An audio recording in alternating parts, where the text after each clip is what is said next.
everyone. Welcome back to the Catholic Culture Podcast. Today, I have the honor of, for the first time, welcoming a bishop onto this show. Not only is this the first time I've interviewed a bishop, I think it's also the first conversation that I'll be having with a bishop that's going to be longer than 10 seconds of greetings after a Christmas Eve Mass or something like that. So that's exciting. My guest today, Bishop Erik Varden, is a Trappist monk and spiritual writer. He's been the Bishop of Trondheim in Norway since 2020, and he's the author of a number of books. But today we'll be talking about his latest book, which was just released, Chastity, Reconciliation of the Senses. I'm very excited to have a conversation with him. Your Excellency, welcome to the Catholic Culture Podcast. Thank you very much. Thank you for having me. I should mention another book that you translated quite a while ago, maybe a decade ago or more. I'm not sure. A bit more than that, I should think. When I got acquainted with it anyway, I think it was about a decade ago, and I wrote a series of essays largely inspired by this book, and it's called "The Song That I Am on the Mystery of Music," and it's it's a mid-20th century book-length essay by French Benedictine nun, Sister I think Elizabeth Paul Labat. Is that right? That's right. And it's still the best thing that I've read on music and the spiritual life. It's quite an amazing book, and I'm looking forward to going back and rereading it because it's been a decade. But as I sort of got familiar with your name, seeing you interviewed by The Pillar in recent years and things like that, I sort of made the connection back to the preface that you wrote for that book. But somehow I hadn't put it together that you also translated that. So, it's such an amazing book. I'm actually curious how you came upon that. Well, first of all, I'm delighted to hear you say that about the book, even as I was delighted to read your essays at the time, because I too find that book absolutely exceptional. And I found it by chance. I happened to be visiting the monastery of monks, which is just next door to Saint-Michel de Kergonan in Brittany, where Mother Labat was a nun. And I'd gone there for Mass one day to the convent of sisters, who do sing wonderfully. And I saw this book in their bookshop, a very inconspicuous volume, but I was intrigued by the title, an essay on the mystery of music. And I looked at the first couple of pages and I thought, I'll get this. So I bought it and I started reading it, but I didn't really get anywhere with it because the first chapter is quite a demanding one. When it's the most philosophical of the chapters, when she asks, to what extent can we speak of music as a language? Does music speak? So I was a bit overwhelmed by this chapter, and I thought the book was likely to be very technical. So I put it down, but I always carried this book with me. And when I myself entered my monastery, Mount St. Bernard in Leicestershire in England in 2002, that was one of the books I brought with me to the monastery. And during my first Lent, I think, I decided I would translate one of the chapters. And I started from the end. And I started with the chapter on music and liturgy, which I think is exceptional. And it was in the light of the final chapters that I reread the first chapters, and then it all came together. And I thought, well, I've got to make this book known. So I started translating it simply to share it with my brethren and with a couple of sort of monastic friends. And then eventually the idea of publishing it presented itself. That's great. And, I think she had a background as a musician. I believe she played organ and maybe piano as well. And my background is in music. My degree is in jazz piano, and I played professionally on and off for a number of years. And you have a background in music as well, don't you? I do. I mean, as an amateur, I started playing the piano when I was 6. And that was very important to me. And I've been doing a lot of singing in various choirs. So, and music has always been a sort of a primary language for me. Yeah. Well, I just wanted to mention that book in case I think few people have heard of it still. So I hope it'll become uh, more well known. And again, that's the song that I am on the Mystery of Music. You can still buy it today, and it's just outstanding. Um, but let's talk about your new book, Chastity, Reconciliation of the Senses. Um, it's an interesting sort of book, and you say at the outset that this is not a work of apologetics for the church's teaching on chastity per se. It's not exactly a catechesis, or is that incorrect? How would you characterize um, the project of the book? Well, I think I say in the introduction that my purpose is primarily a semantic purpose, which is um, uh, the purpose of unwrapping the sense of the word, because it is a Hmm. word which I think has become very limited and sounding very limiting in our modern languages, and English isn't the only one. Um, and I think when you mention the word chastity, and people freeze because they think you're about to be speaking only about mortification and self-denial, and the the ideal of the chaste person doesn't really seem an ideal at all. Chastity Hmm. seems to be spelling a withered heart and a frozen body, and lots of prejudices and fears, and the stereotypical fantastical image of the chaste person is of a person who's the opposite of free. And I think I myself shared that prejudice and that presupposition for quite a bit. And it was only really when I entered the monastery that I was forced to rethink that. I mean, chastity it had never been a word that had preoccupied me particularly, or interested me, or attracted me. But when I started engaging with and trying to live by the rule of St. Benedict, I had to take on board the teaching of St. Benedict on chastity, which is extremely concise in that he says what he has to say about chastity in 2 words Hmm. in the great 4th chapter of the rule, The Instruments for Good Works. And what he says is quite simply, castitatem amare, let them love chastity. Hmm. And I thought, love chastity? What on earth is lovable about it? Hmm. So it was in an attempt to try and understand St. Benedict's teaching that I started looking into the history and deep meaning of the word, and then made this discovery, which I account for in the book, that in antiquity and in the late antiquity in which St. Benedict wrote the Holy Rule, chastity wasn't primarily a term connected with sexual morality. It had a much more global remit. And in ancient Latin, the noun castitas is sometimes used as a synonym of integritas. So to be chaste is to live with integrity. To become chaste isn't a matter of cutting bits of your sensibility off, but Hmm. it's a matter of integrating the various dimensions that make up your being and your sensibility into a harmonious and an elegant whole. And once I started realizing that, the terms suddenly became much more interesting. And when I Hmm. started looking into the history of usage, etc., um, I began to understand how it could really be a lovable and a desirable virtue. And it's that's really the sort of discovery that I wanted to share in writing this book. Now, nowadays in Catholic theology about chastity, especially since Pope John Paul II, um, we like to talk about chastity as a fulfillment of our sexual nature rather than a denial of it, and as a kind of a flourishing, and like you said, not cutting parts of ourselves off. Our Lord, too, uses this language of making oneself a eunuch.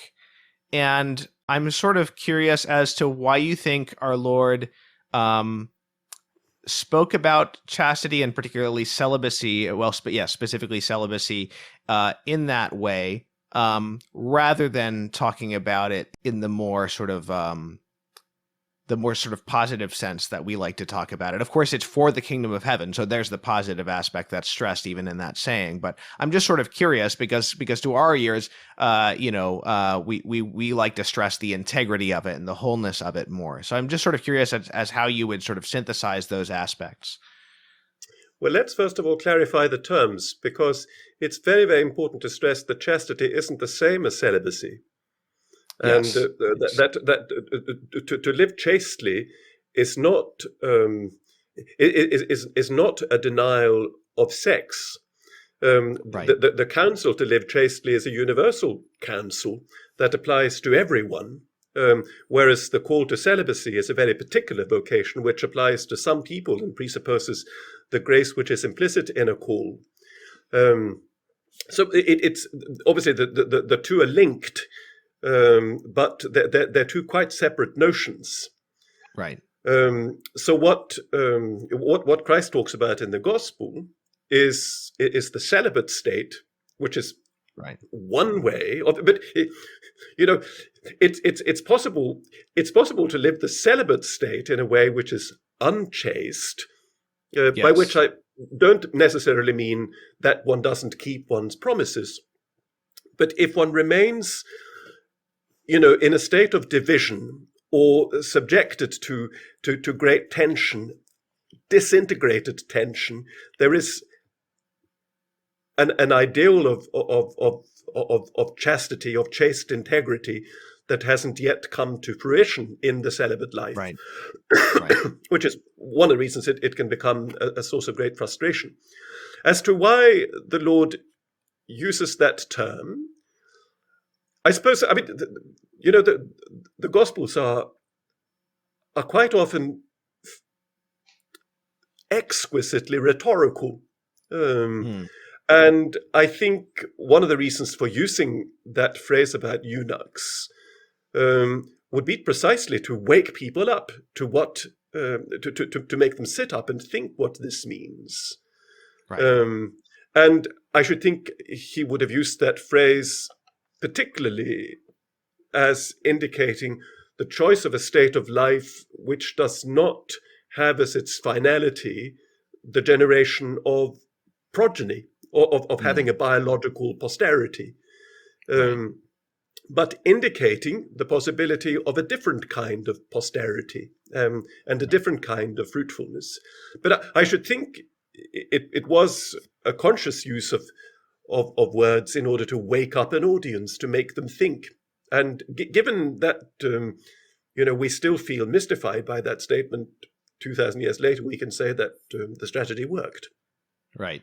But it seems that we shouldn't take that as saying that as contrary to the idea that even in celibacy, one can fulfill something of one's masculinity or femininity. It's absolutely crucial to do that.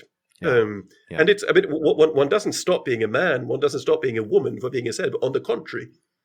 Right. And the great imperative precisely of becoming reconciled with oneself, reconciled with one's senses, and of working towards that unity in oneself of matter and spirit, of embodiedness and contemplative aspiration within the reality of one's physical being. That's absolutely essential.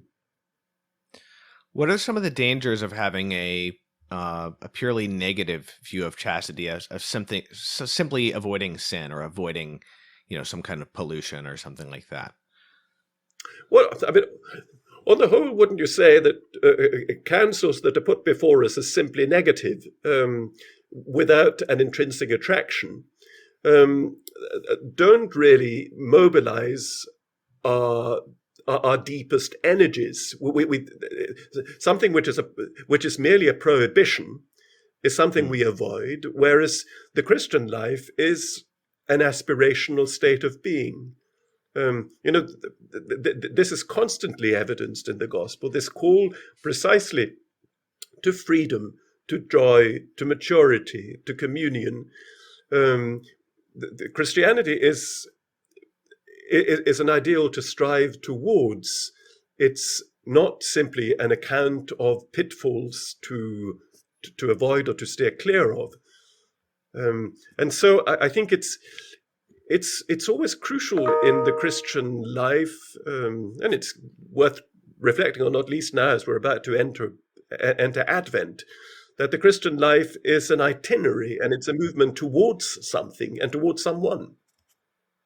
So you, of course, you're a monastic, and you talk in this book quite a bit about the monastic tradition and what it might have to teach us about chastity and human integrity more broadly. Now, I think that when people think of I mentioned John Paul II earlier. When people think of a positive view of chastity, they often think of the theology of the body as something that really emphasized that. And at least some promoters of the theology of the body give the impression that that wasn't the case in the church before, that the church had gotten somehow mired in this negative view, an overly negative view of chastity, an overly negative view of sexuality.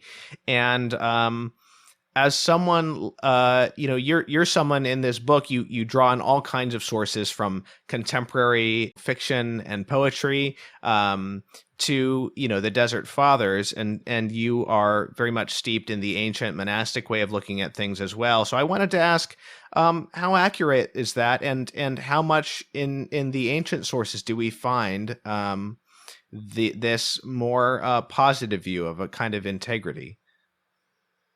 Well, I think I've tried to evidence that in the book by the sources I've cited, that what I'm presenting isn't just a newfangled postmodern vision of sort of idealized synthesis, but is in fact a representative statement of the tradition. But we find, obviously, when we look at the church's history, we find a trajectory of many ups and downs, which are subject to cultural change, cultural conditioning, and there are different times at which attitudes to the body, to embodiedness, will change. Think of the time of the great mendicant foundations of the Franciscans and Dominicans. One of the great purposes of St. Dominic in founding the Order of Preachers was precisely to preach against a conception of the human and the Christian life in a dualistic optic that seemed to alienate people from the body.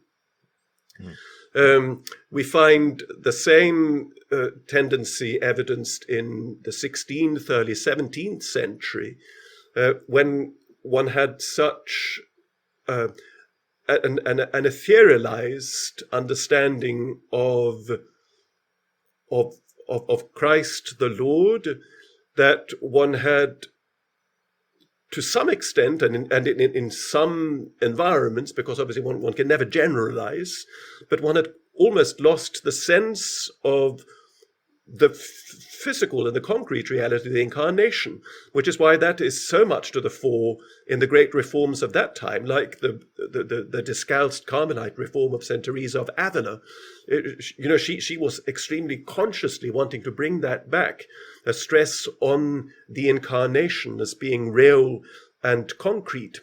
And I think perhaps there was a similar trend in the late 19th, early 20th century, where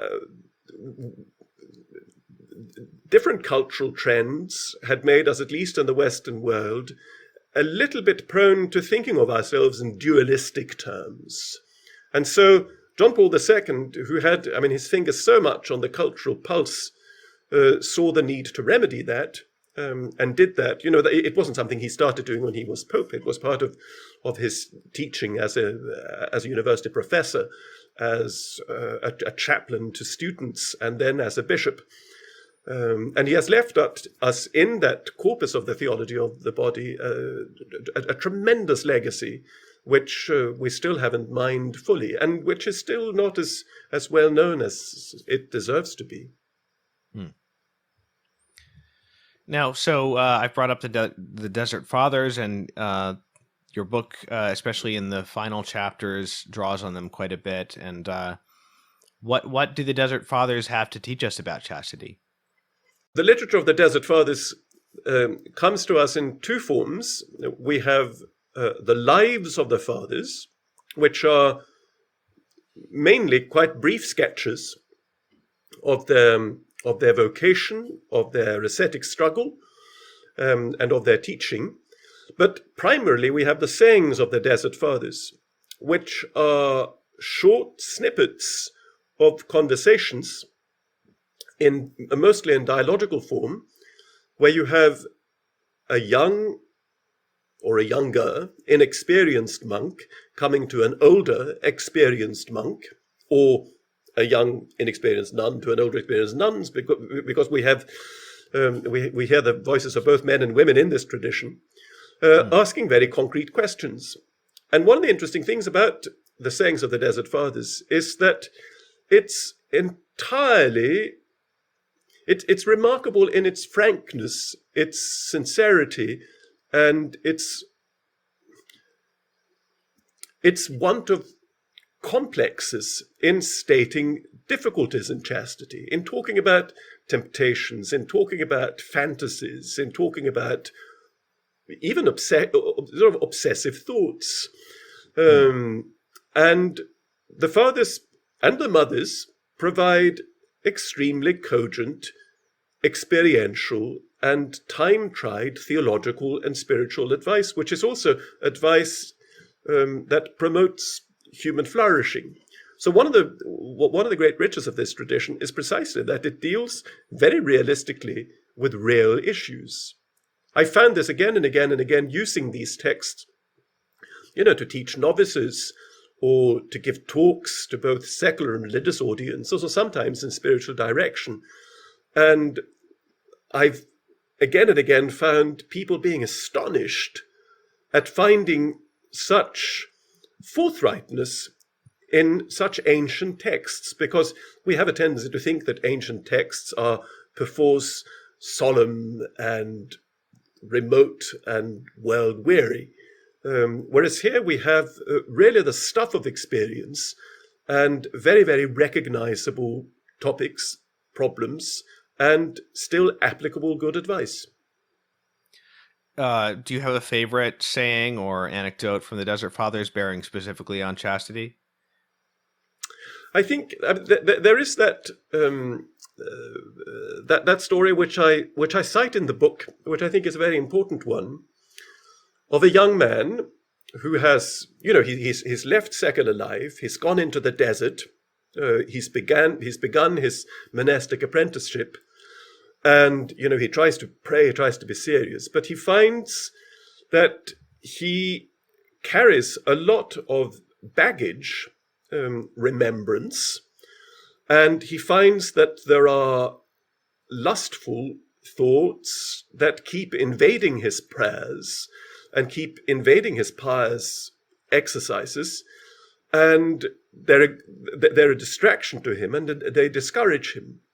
So he does exactly the right thing. He goes to an experienced old monk, his confessor, and says, "Father, listen, I've got these thoughts, and they trouble me."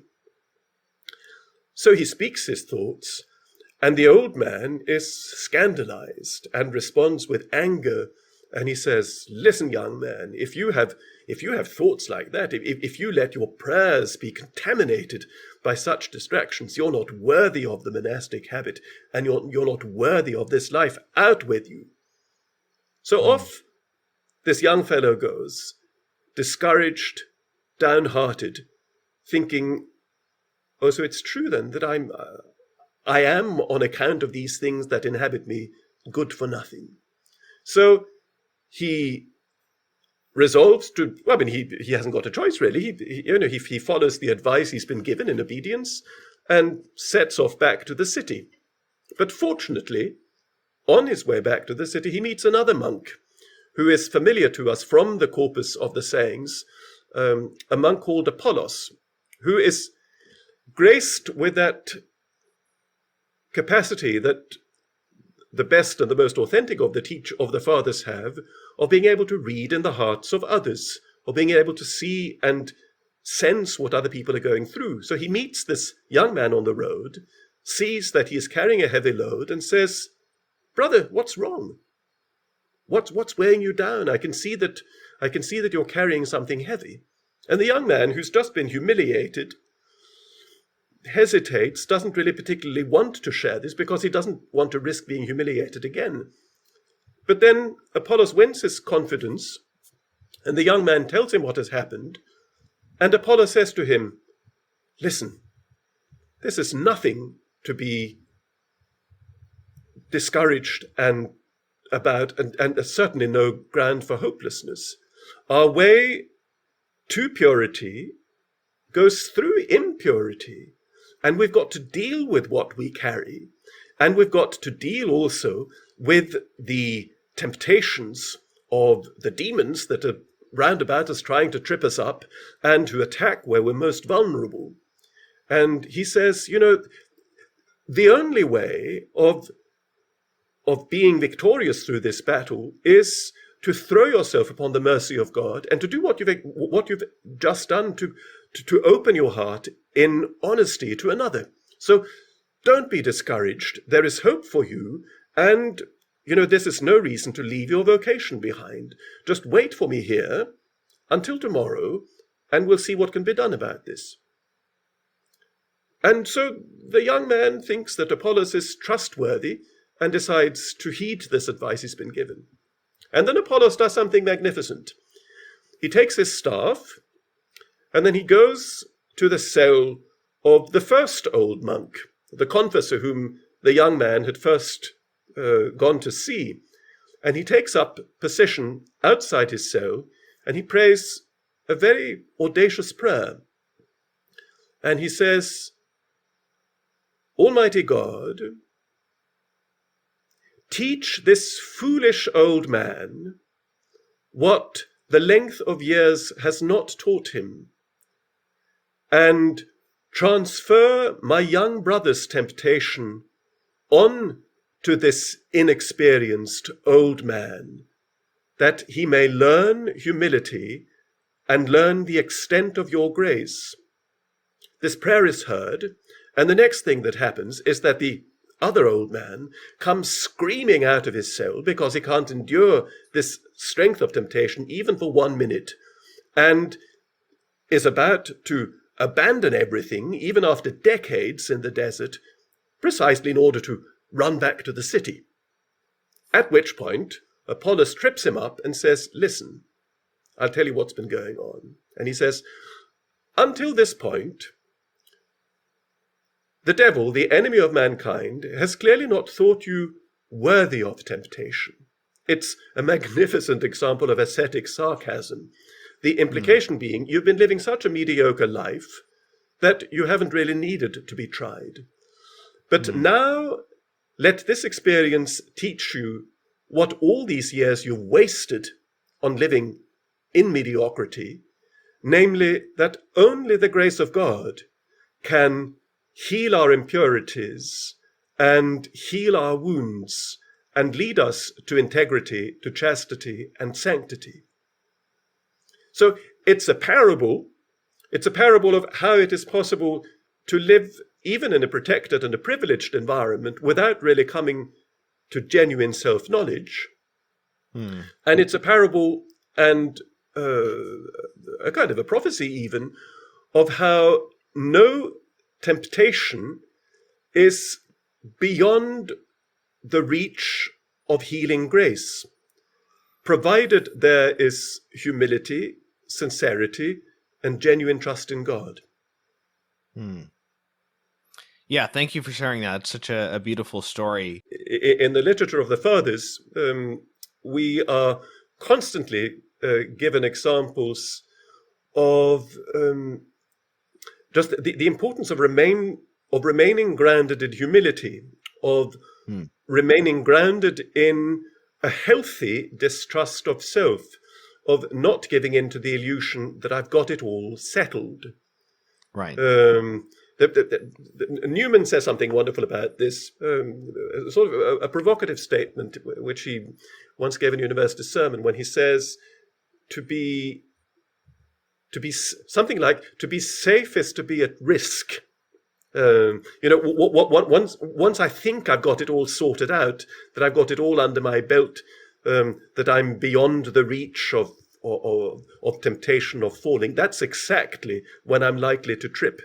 So Right. the important thing is to remain grounded in that knowledge of my own fragility, but also entertaining that utter trust that God can save me in any circumstance, if I let myself be saved.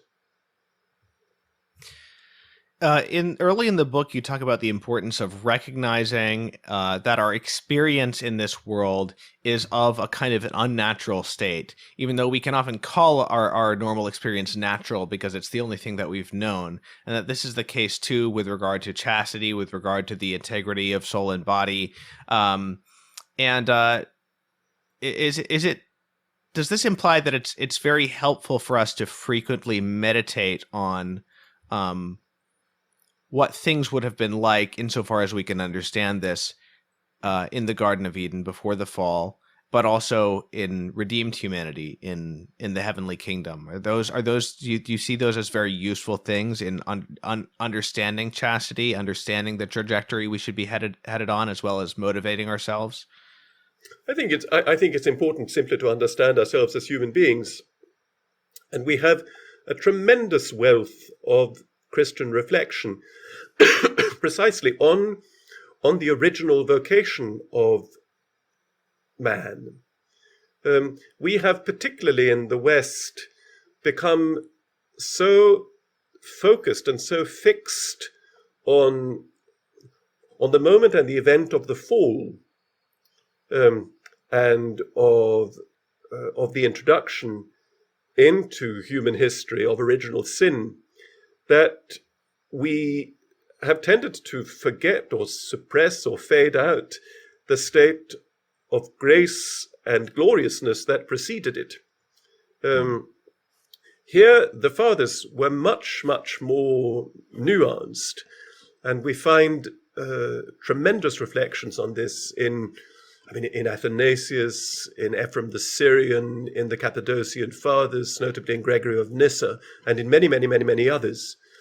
And when I say that life in this world is unnatural, what I mean is this. I take it for granted that I will need to eat something every day, otherwise I shall feel very hungry. I need to sleep. I need to. I'm susceptible to pain. I'm conscious, the older I get, that my body is weak. I know that my life is a trajectory that goes towards certain death. We will be reminded of that on Ash Wednesday, just in a couple of days. You remember you are dust, and to dust you shall return. And to live within that sort of knowledge of the needs, the fragility of the body, of the certainty of death, is what I think of as natural, because that is what life is like in this world, and it's the only sort of human life of which I have any kind of empirical knowledge. But in a perspective of faith, that is an unnatural state of being, because human nature was created in the beginning for immortality, and through the saving events of Christ, human nature has had immortality restored to it. The state of being conditioned by passions and pains is, yes, a state of being which is inevitable and intrinsic to human experience in this world, but it is not an adequate pointer to the reality of human nature as such, which will only be revealed in eternity.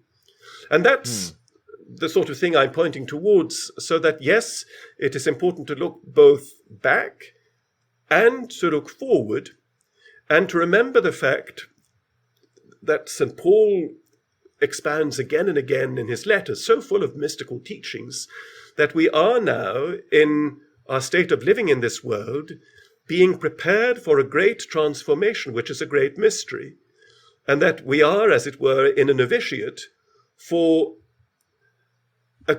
a kind of life, a state of life that is not in contradiction to life here and now, but which will fulfill and realize what we can now only dimly perceive as in a mirror, to use the Pauline phrase, and a sort of a slightly contorted mirror image. Right. I had an experience at one point. I was somebody who didn't really feel very masculine growing up, not to the point of, sort of total gender confusion or anything like that, but just a sense of being out of touch with my masculinity, a sense of not feeling the dignity of my masculinity, not being affirmed in it. And then I had this experience at one point of going on a couple of dates with a very holy young woman, and I received from her this affirmation and like sort of compliments towards my masculinity that I had never really received before, certainly not from a woman. And I actually found that to be a profoundly healing and powerful thing to encounter, particularly within the realm of chastity and the fight for chastity. And to a surprising extent, just receiving that kind of affirmation of my masculinity, and being able to see myself as fully masculine actually made the fight for chastity much easier than I would have expected. I hadn't realized up until that point how much difficulties with chastity are linked up, at least in my experience, with a wounding of masculinity or femininity, as the case may be, and that as much as we talk about that we should observe sexual morality for the sake of human dignity, that also being dignified in one's masculinity or femininity can be incredibly helpful in healing those patterns of behavior that are contrary to sexual morality. So I just wanted to bring that up because that's so related to the themes of integrity and wholeness in the book. And I wanted to get your thoughts on the relationship between that sense of dignity in our whatever our one sex may be, and the ability on a practical level to live chastely. Well, thank you for sharing that. And I think it's a deeply significant experience you had, and I dare say it's an experience that many people will be able to recognize themselves in, or perhaps recognize. It will help people to recognize that perhaps they haven't had that experience, but that they long to be seen for what they are. And in fact, I mean, as you will have noticed in the book, it's a motif that I developed because I think it is absolutely crucial that, in a patristic reading of what it is to be a human being, particularly in the Greek fathers, they make a lot of the fact that to be a human being is to be a person. To be a person in Greek is to be a prosopon. And the basic meaning of that word, to be a prosopon, is to be someone who has a face. The Greek for a face is ops, and pros is a preposition meaning towards. So to be a person is to have a face which is oriented towards, well, what? Well, have a face which is oriented towards the face of another, which is oriented towards mine. So in order to be fully a person, I desire, I long to meet the gaze of another, to see myself being seen. And only thus, the fathers would say, am I realized. Only thus can I become free. Only thus can I grow and really see myself for who I am. And this is tantalizingly and wonderfully linked to the mystery of the Blessed Trinity, where we confess and believe in a Godhead which is precisely a conglomeration of seeing and being seen. And so I think part of the tragedy for many people today is that we think we're sort of stuck with having to work ourselves out on our own. Well, possibly with the help of an iPhone screen or a computer screen or something. And that we feel that we have this need to sort ourselves out, to get all the tools and the equipment we need to find our own fulfillment, and then go out and meet the world. Whereas, as you have experienced, and it's generous of you to share that experience, to be a human being is to be fragmented. It is to be incomplete.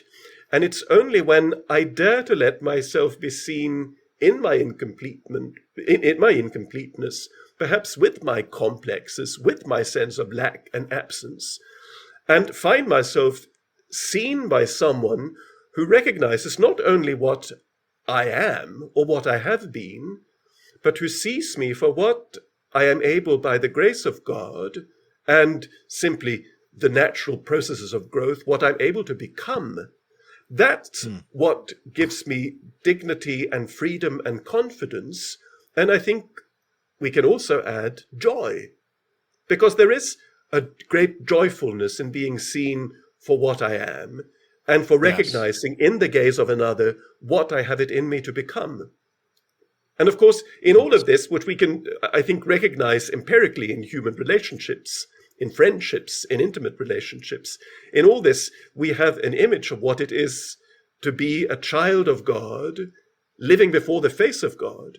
Because, what is prayer if not ultimately learning to live with that sort of openness, vulnerability, trust, and confidence before the face of God, and letting myself be seen? It is extremely and eternally significant and fascinating that the first consequence of the fall from grace, as Scripture recounts it, is a spontaneous hiding. Right. Of man and woman hiding both from each other and from God. Right. It is a search not to be seen, to render oneself inconspicuous, and even to reconfigure oneself by taking what can be found in the realm of matter. And learning to be healed of the consequences of the fall is precisely to become once again able to see and to be seen freely and without fear and without violence. Thank you. I have a question about something that's not really covered in your book, but it is relevant to the theme that we've been discussing of understanding human nature in terms of what we will be, what we will become, insofar as we can attain to some knowledge of that, and making heaven our reference point. Many people, both in the secular and in the religious sphere, would say that men and women cannot or should not be friends, or that at the very least this is highly imprudent and basically should be avoided. And now I understand why people say that, because in terms of what is quote unquote natural to us, but as you've said so well, is not actually the truth about human nature. These things are fraught with difficulties and dangers, of course. And someone who wanted to find back up for this position would be able to look through the Catholic tradition and plenty of ancient writings, and certainly many monastic authors, and see cautions against, becoming too familiar with the opposite sex and things like that. And on the other hand, we also have warrant in the tradition, going back to our Lord himself, for friendship between men and women, looking at, our Lord and his female disciples, looking at St. Jerome and his circle, or famous friendships such as Saint Francis and Saint Clare, Saint Teresa of Avila, and Saint John of the Cross. I recently learned about this beautiful friendship between Blessed Jordan of Saxony and Blessed Diana. And yeah, so that was new to me and quite interesting to learn about. And there's no doubt that friendship between men and women, outside of the realm of marriage and inside the realm of marriage, for that matter, is fraught with difficulties, and it requires virtue. It requires not only purity of heart, but a deep level of trust in the other's purity of intention. It still will always require, as long as we're fallen people, it will require certain prudence and certain propriety, and even a willingness to suffer at times. But I was looking back at, again, Saint Jerome, and it seems to me significant that this saint, who is known for having had friendships with women, and indeed was the victim of slander on account of some of those friendships with his female followers. He also counseled a number of his married friends to observe continence in marriage after they passed their childbearing years. And the reason I think that there's a connection between those two things is that, of course, the rationale behind observing this continence is that it's a closer approximation to what our state will be in heaven, where there won't be procreation, there won't be sexual relations of that kind anymore.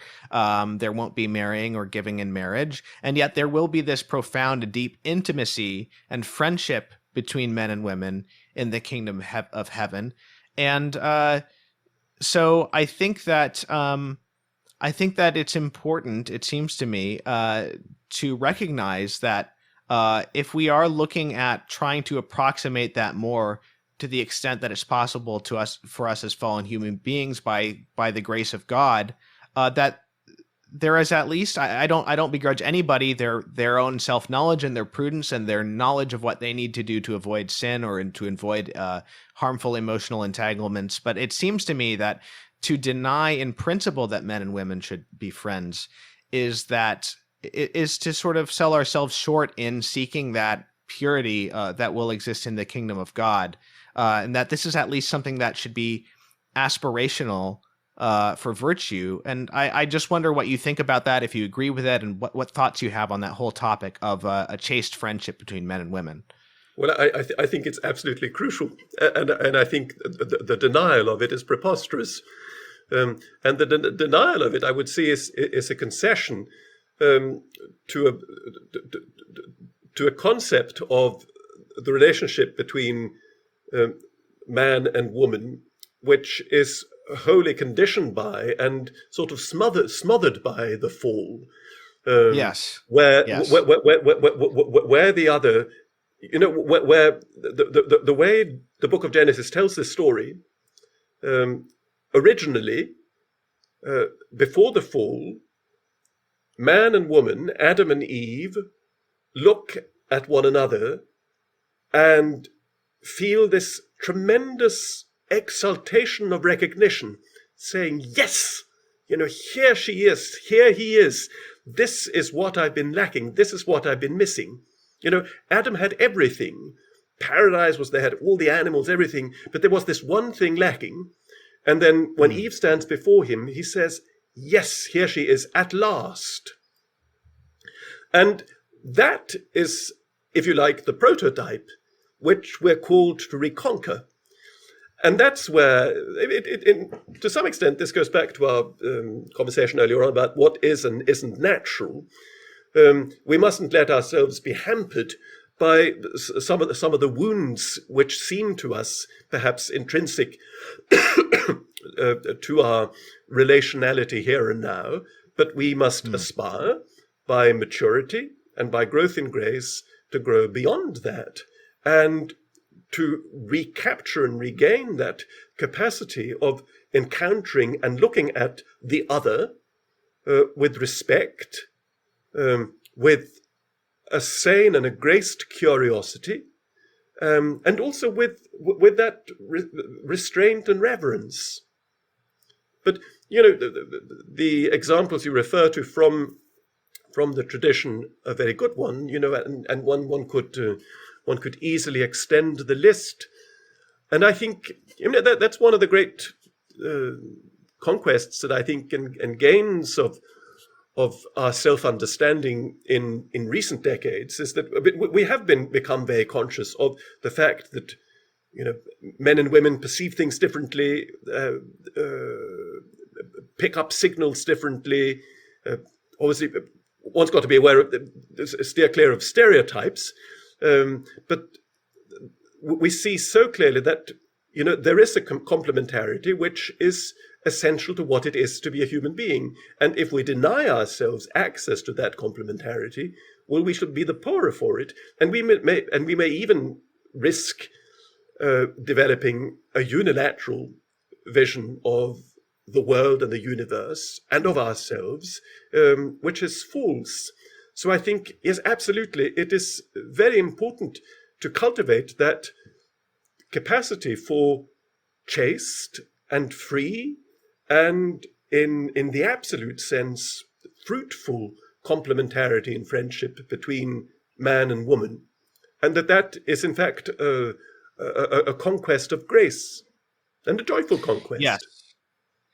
It seems to me that somebody who goes through life without the ability to form such a friendship and maintain it in a virtuous way is really missing something crucial that would prepare them for what things are going to be like in heaven. I just think in my experience has been that there is even in the difficulties and the complicated emotions that can arise in the course of a friendship with the opposite sex, there is a real opportunity for a purification and to really start looking towards heaven when we will have this simple and childlike friendship and intimacy with our fellow man and woman that is not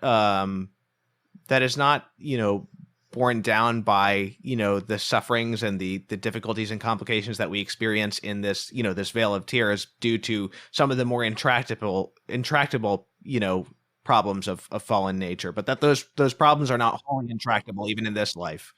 And let's never forget that this vale of tears is also to be for us. It is also a garden which we've been given to cultivate in order to prepare ourselves and in order Right. to prepare it for a life of beatitude. And there is great joy to be found in that. And the joy is found not least in encounters with the other. And the key to living chastely, be that within marriage or celibately or in friendship, is to live and relate in such a way that I'm always conscious of the other as other, that I never instrumentalize the other, never take the other for granted, never use the other as a means to an end, which is my satisfaction, my fulfillment, my reassurance, but always living in that delicacy of yes, I said reverence earlier on. I think that's a good word.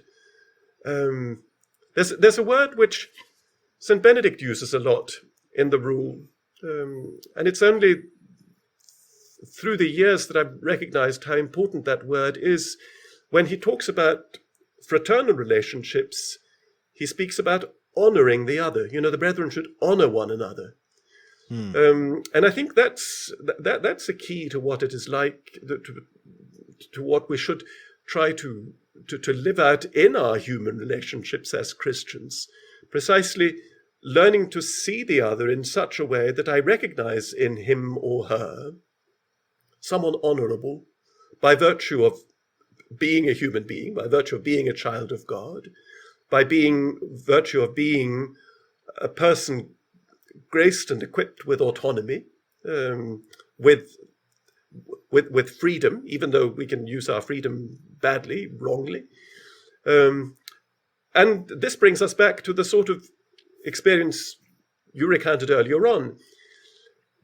To look at someone else with honor and reverence is very likely to awaken in them a sense precisely of their honorableness and dignity, which Yes. perhaps may be quashed by humiliation suffered or by emotional deficits, by experiences of pain, whatever it may be. So learning to practice that way of seeing the other chastely, purely, lovingly in the evangelical sense is a way of starting to inaugurate the kingdom of God here and now. And after all, we are being told that it is in our midst. Yes. I want to bring up another theme from your book before we go, one that I find to be enormously practically useful, which is this concept of the redirection of eros. And in the book, you talk about the redirection of eros towards God. But I mean, I could also mention in the context of friendship between the opposite sex that even in that context, there are ways to redirect feelings that may come up in a way that leads us to give more of ourselves rather than trying to take something. But yes, the redirection of eros. Can you just talk about this theme and how it relates to the spiritual life? And you brought it up in the book, and particularly in the context of somebody may be experiencing sexual temptations, but being able to sort of redirect those energies towards a more passionate pursuit of God, or perhaps a life of penance, or any number of more of higher things. But basically, this comes back to reconceiving of ourselves in terms of our most basic vocation and call, which is to love, to know and love God, and it is a self-understanding and a conception which is rooted in a theological truth, which is that we are created in the image of God with a call to become like God, and therefore to own that somehow in the depth of me there is that the imprint of that image which no circumstance and no sin even can erase, even though they can cover the image with a lot of mud to the point of making it unrecognizable and to the point of making us quite forget about it. But somewhere deep within me, there is that image which is like a response to a call that I hear from outside myself. That's what I like to refer to as the deep human energy of longing. That sense that there is something in me that calls out for a fulfillment that entirely exceeds me. And that is the basic erotic impulse of human nature. Eros not being reducible merely to the sexual realm, but being that vital energy for life, the desire for fullness of life, the desire for life in plenitude. What can happen because of our fallenness, because of the traps that our limited notion of self and the wound of sin inflicts, that erotic movement towards life and goodness and beauty can become sidetracked. And that sidetracking is what in scriptural and theological language we think of as sin. Another etymology which I account for in the book and which I find is very, very useful. In our oldest sources, the Greek word hamartia, which is the New Testament word for sin, has an extremely down-to-earth and practical meaning. In ancient Greek, hamartano, to sin, doesn't refer to moral failure, but it is a term from the vocabulary of sports. And it refers to missing a target. Like when you're throwing a javelin or, trying to hit a target with a bow and arrow, and your arrow flies in a different direction. That's what sin is.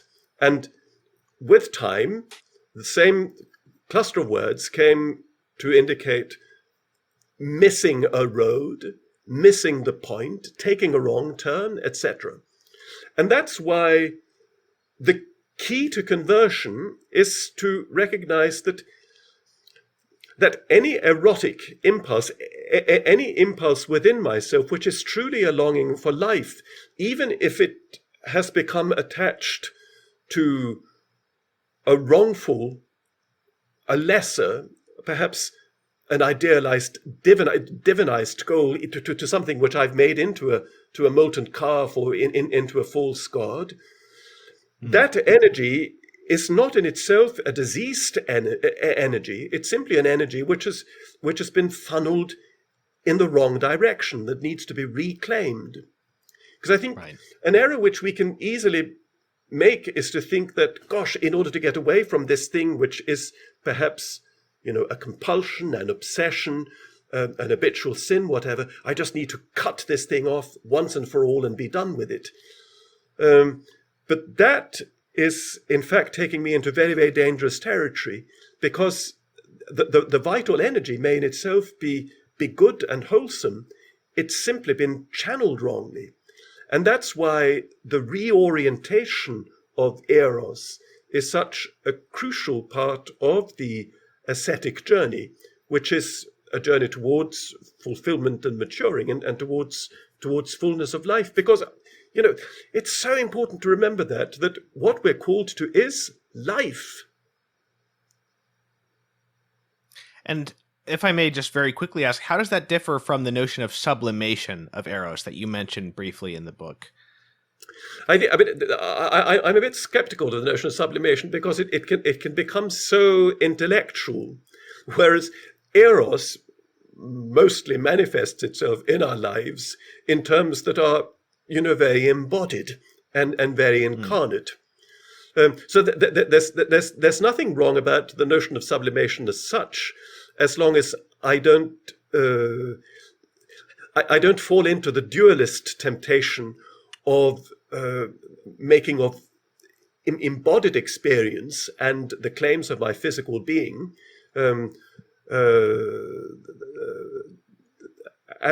abstracted entities, because it's in my incarnate integrity that I'm called to pursue wholeness and sanctity. And, ultimately, we're called to make ours the great confession towards the magnificent finale of the book of Job, that in my flesh I shall see God. So sublimation would refer to then the impulse becoming sort of subsumed into some higher thing, but not only one's goal is higher, but the mode of seeking it is somehow detached from the fleshly reality that. That's the risk that I start thinking of myself as a brain on stilts, or as a disembodied soul, and it's that's also when I risk falling into some of those traps of assumptions or presumptions of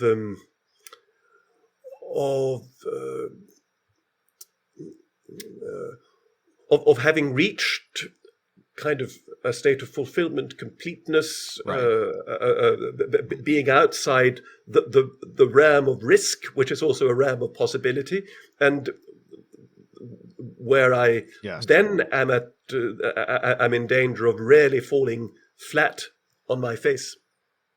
Which would seem to be connected with repression in the negative sense, meaning sort of a dishonest denial of one's actual, absolutely, impulses. Okay, great. Thank you for that. Which is ultimately a denial of my physical being, and that risks becoming a blasphemy, because my incarnate being is part of the state of grace in the absolute sense that God has given me in order to realize within it something graced and beautiful. Great. Well, Your Excellency, thank you so much for coming on the show. I really appreciated it. I enjoyed reading your book. Thank you very much. Thank you very much. All right, for the listener, again, the book by Bishop Erik Varden is Chastity, Reconciliation of the Senses, and I hope you will go pick that up and read it. Thank you all for listening, and I'll see you next time.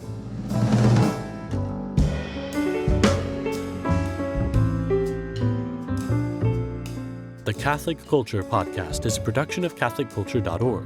Check out our other podcasts, including Way of the Fathers, an early church history podcast hosted by Jim Papandrea, Catholic Culture audiobooks bringing to life classic Catholic writings, and Criteria, the Catholic Film Podcast, featuring deep analysis of great films from a Catholic perspective. You'll find all of this as well as Catholic news, commentary, liturgical year resources, and much more at CatholicCulture.org.